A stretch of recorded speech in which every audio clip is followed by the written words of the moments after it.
Cuando lean la novela gráfica van a darse cuenta que toda la información que los personajes dicen está tomada de fuentes bibliográficas, está tomada de entrevistas que se hicieron en la época, de películas, documentales, etc.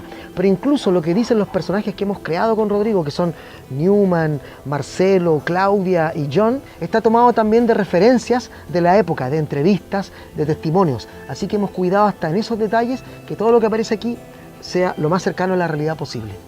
Para mí, Los años de Allende significó un gran reto. Estas 105 páginas de cómic no tan solo son narrar la historia que Carlos fue escribiendo. Se han fraguado 1000 golpes. Tarde o temprano uno funcionará.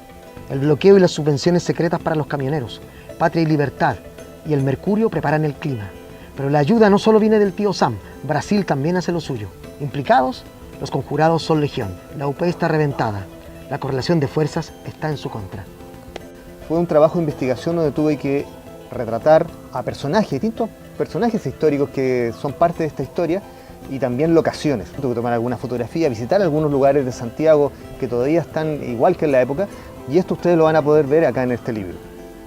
A pesar de que este libro recoge hechos históricos que fracturaron a nuestro país, de alguna manera también aquí hay una opinión de Rodrigo y mía en este libro. Hay una suerte de subjetividad que se coló en la objetividad.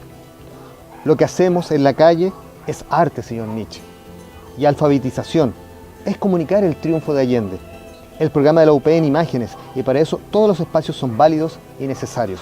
Incluso en este museo, nuestro trabajo sigue siendo clandestino, efímero y colectivo.